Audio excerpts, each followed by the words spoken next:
What could motivate a lady who was silenced and chained to carry out such a precise and unimaginable act? On a spring evening in 1834, why did the owner of a Virginia estate lose more than just his voice? And how did the truth disappear from all records to be replaced by rumors and an unending silence? To ensure you don't miss any of our investigations, subscribe to the channel right once and enable notifications if you want to follow true stories that defy time and uncover hidden realities. In 1834, the air in Virginia's lowlands was heavy, with the smell of moist earth and tobacco. With its massive wooden beams worn by decades of sun and storm and its windows dimmed by the shade of the sprawling oaks, the old estate stood out from the area's dispersed farms. There, silence hung in corners for far longer than any voice, and the weight of history weighed down like an unseen hand. Seasons and harvests dictated how life flowed, while beneath the surface ran currents of uneasiness, rarely expressed out loud. Sarah was one of the many people confined to this territory. Nobody was positive where she had come from. She was taken from the Carolinas, according to some. Others murmured about ports and ships on the other side of the ocean. She had a tiny build, a youthful appearance, and an almost unnatural calm. Her loyalty was undeniable, and her work was flawless. However, those around her felt uneasy due to the calm heaviness of her presence. Although they gave her sidelong glances and said little to her, the other servants seemed to have some knowledge about her that they were afraid to inquire about. The estate's master, Jonathan Hale, was a well-known individual. He was revered by his contemporaries for his wealth, his land, and his meticulous demeanor. He was known for a different level of precision to those underneath him, in his remarks, in his reprimands, in the way his eyes could dispel illusion. Even the most uninteresting spectator could detect the tension between them, even though he seldom ever spoke to Sarah directly. It was evident in the way his gaze lingered as she went by and in the brief shadows that briefly crossed her face as he approached. Little annoyances started to agitate the household in the months prior to the tragedy. A silver spoon misplaced and later found in the stable. Although it had been secured the previous evening, a door left ajar. The distant clatter of footsteps on the upstairs hallway, lengthy, were intended to be asleep after all. In this mansion, inquiries had a tendency of dying before they could reach the master's ears, so they were either swallowed whole or discarded in whispers. However, Sarah remained the same throughout these days, her demeanor composed and her responsibilities executed with mechanical precision. The countryside became restless with the arrival of spring. The roads were soft and dangerous. The fields were dark with water, and the rain was stronger than usual. In multiple instances, he could be heard pacing his study at night, the walls resonating with a low hum of anxiety. Rumors circulated that the estate's finances were in trouble and that he was being pressured by some bills from somewhere. Nevertheless, Sunday dinners persisted, lavish events designed to project an image of stability. These gatherings became the rare moments when Sarah's eyes sparked with something unguarded. Not fear nor defiance, but something harder to explain. As the days passed, the silence grew heavier as though the air itself. We waited. The walls in the Hale Estate's corridors appeared to tilt inward, drawing nearer to the mysteries they held. In addition, Sarah's silent presence lingered in the corners of every room like a shadow, her quiet acting as a thread that connected them all to a moment no one could yet predict. Sunday descended upon the estate with a sense of performance, the kind of silence that doesn't calm, but instead puts itself together like a costume. By the house was in a controlled, frenzied hum in the afternoon, with everyone moving in accordance with a body-practiced routine. Narrow passages were exchanged between servants without any collisions. Doors opened and closed with the sensitivity of a secret as kettles breathed. Jonathan's selected visitors entered the salon at precise intervals, women gathering their words like pins, and men weighing them like coins. Short, refined spurts of laughter drifted up, heading for the hall and melting away there. There was no direct discussion of the plantation's affairs. Like heat beneath a floorboard, they lay beneath every conversation. Sarah proceeded through. This artificial quiet as though she were walking down a precipice, placing foot after foot with unimpressive steadiness and without glancing down or moving away. Nothing more than a nod was recorded to indicate that she had been allocated to the evening's duty. Nobody could explain why they felt uneasy about her attending such dinners. She announced her steps softly, but otherwise made no sound. She didn't make a mistake. Women who had learnt to soften every social moment found their poise burdened by an unidentified gravity, and men hesitated a heartbeat too long when she approached. Without protest, Sarah complied with every direction. However, the acceptance itself was hard, tasteless, and impossible to swallow, like a smooth stone in the mouth. The cook applied pressure. Before the first bell rang, Sarah folded a piece of bread into her hand as a silent act of kindness. She tucked it away without noticing, just like a storm charm. That night, the conversation centered on harvests, history, the promised rates, letters from the capital, and the demeanor of a newly appointed judge. Every smile was in line, every comment was positioned like a fence post, and Jonathan reined in a way that appeared carved rather than worn. Sarah was rarely in his thoughts, yet it still reached for her. After she poured wine, the glass remained stable, despite the way a draft gets beneath a door even after the bolt is thrown. The platter did not mutter against the linen when she offered a meal. She had mastered the art of becoming a conduit for necessity. However, the hours piled up one on top of the other in her chest. The day resembled a ledger with unbalanced columns. If it could be referred to as a memory rather than a bruise of the soul, the recollection that stirred her did not assume the form of faces. It came as a sequence of noises through which a life can be measured. The crisp tear of cloth, the quiet threat in a prayer-like voice, the leisurely clink of a belt buckle colliding with its own shadow. It was impossible to report these facts in a way that would be taken seriously. Since the body learns to maintain time in other ways if it learns to be silent, Sarah kept it in the dining room and kitchen are separated by a couple of steps. When she passed a dish in the seconds, a hand hovered dangerously near her wrist. When uttered by a certain tongue, the word girl conjured up images as large as a sealed chamber. The air in the hall became heavier as the lunch progressed, not with heat, but with implied meaning. They made promises without actually saying them. Loans made at the nod's angle. The length of an offered smile solidified allegiances. Other guys tilted their heads at the clear, icy clarity of Jonathan's voice when he wasn't laughing. Even when the numbers in his books were running low, he invited toasts with a grace that betrayed victory. If one was inclined to think in metaphors, there were times when the candlelight appeared to assemble behind him like a choir. He spoke to Mrs. Whitcomb she blinked in response to the gorgeous cruelty, and her laughing was a bit too bright. He didn't initially look at Sarah as she went to replace a decanter in his right hand. As though tasting the space for deliciousness, his eyes instead strayed over the occupants.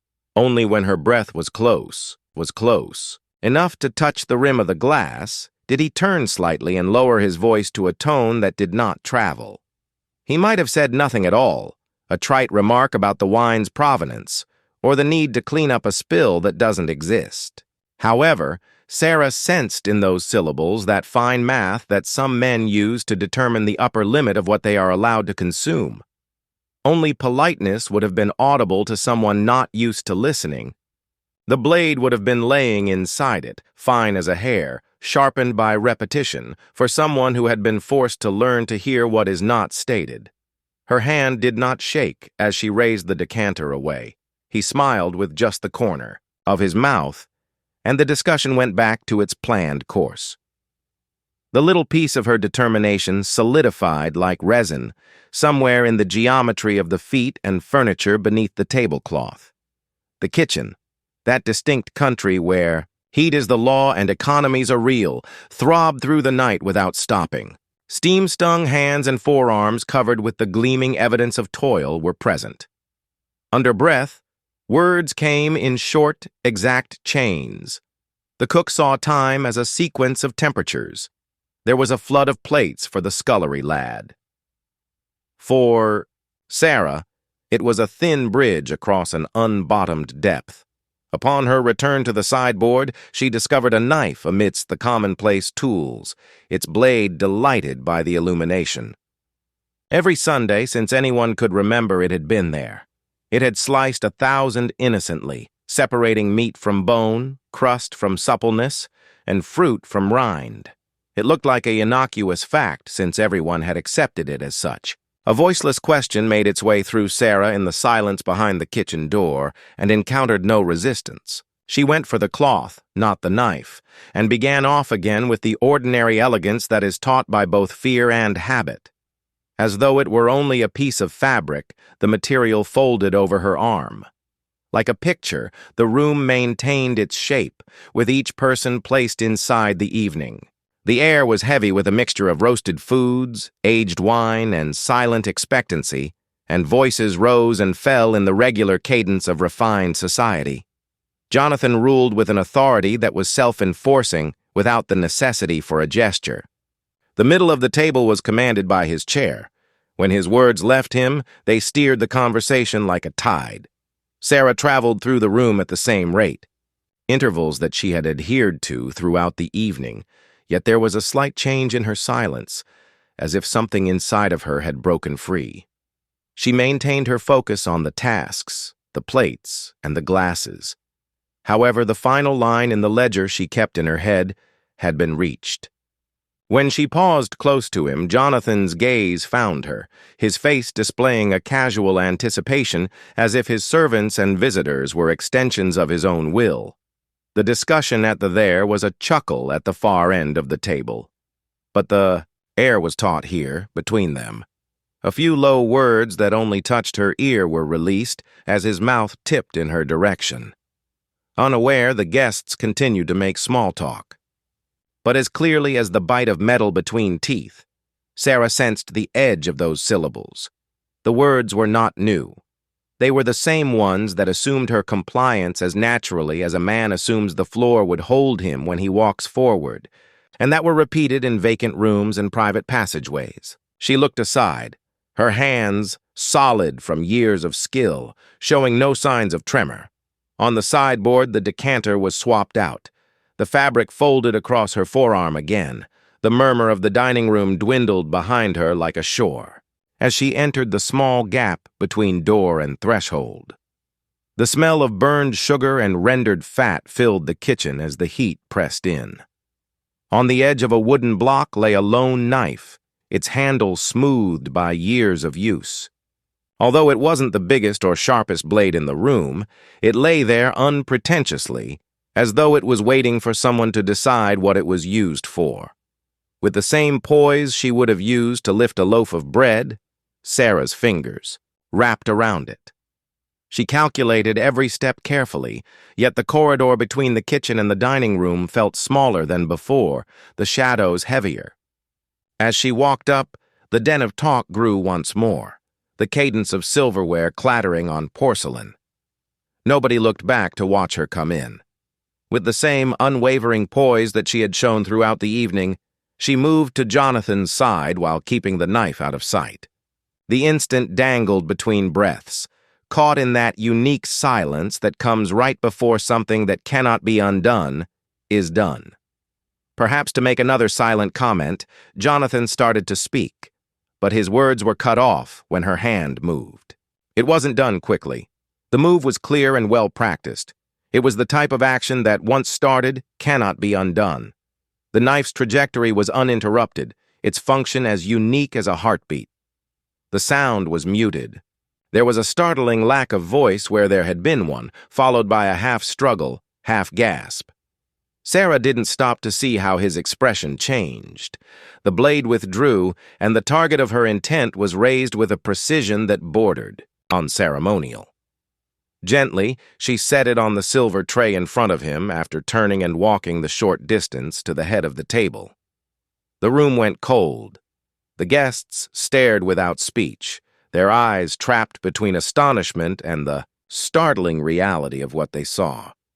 No one went to help Jonathan when his chair slid, its legs scraping the floor. They were all enveloped in a dense, implacable stillness, the kind that grows inside the body and won't go away. A clock outside the walls marked the seconds in a purposeful order.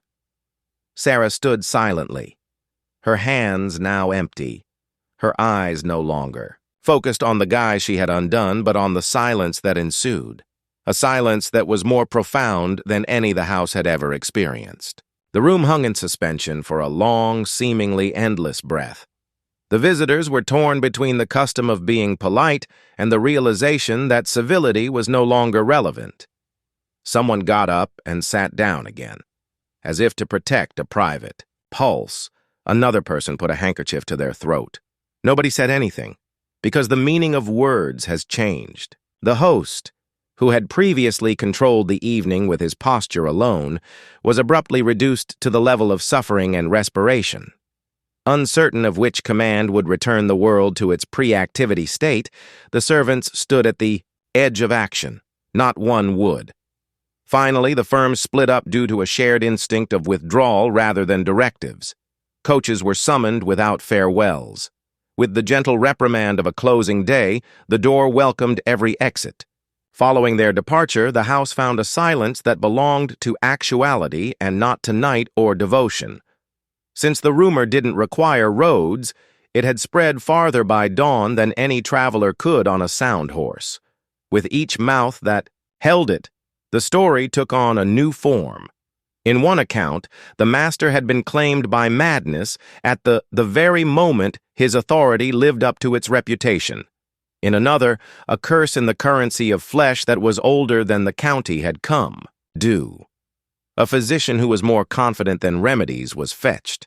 He placed pickuses to a cut that refused to heal, bled what he was unable to repair, and stated with the solemnity of his profession that the patient must refrain from speaking. The newly impossible was neatly prescribed.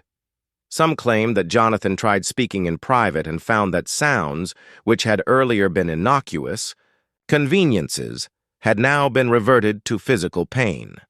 Others claimed that he rapidly discovered that the orchestra would not accept the baton without the tongue, which is merely one of the instruments of command. Just as one might anticipate, the law came late enough to be ineffective and early enough to be illegal. Where the table had been, the sheriff stood, and he wrote down everything he could under categories that didn't explain what had happened. He needed the knife's form, the color of the cloth, the sequence of arrival, the order of the courses served, and names. Nobody could explain what was important, how stillness had been prepared, how long a look lasted, or the math that turns humiliation into purpose. Phrases that aimed for finality, a regrettable quarrel, or a disruption in the dining room were closed in the official notebook. Room.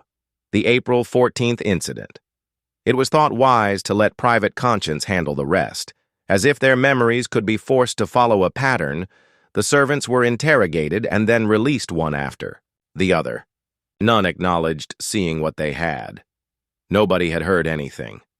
There wasn't much to say about Sarah, and that little bit turned out to be the catalyst for all that happened later. Her name drew a blank line at morning when the count was taken. There was no record in the dew if she went across the fields. The understory wrapped over her like water if she ventured into the woods. Some claimed she was driven north in a cart filled with dry goods crates. Some claimed there was no driver at all in the wagon. When there were no ferries on the river, a boy said he saw a figure at the ferry, not a ferry. He later took back the comment since it prevented him from falling asleep. Patrols were arranged haphazardly. The weekly sums of the rewards that went unclaimed were posted.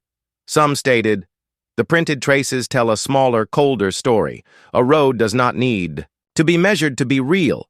It only needs to be known by those who walk it in darkness. One of Jonathan's cousins, a conscientious correspondent, writes to a friend that the house's health is improving, and beneath it, as if an afterthought, that the staff has been reduced by one. A weekly paper, eager to be modern without endangering anything, meticulously records the purchase of bandages, the replacement of linen, the cost of silence where it can be rented, a gratuity to guests whose discretion might be relied upon, and a gratuity to those whose discretion might not. The editor receives a visit, after which the line is changed to a misprint, and the matter is placed at the far edge of the page where the eye does not wander unless it is already looking for shame.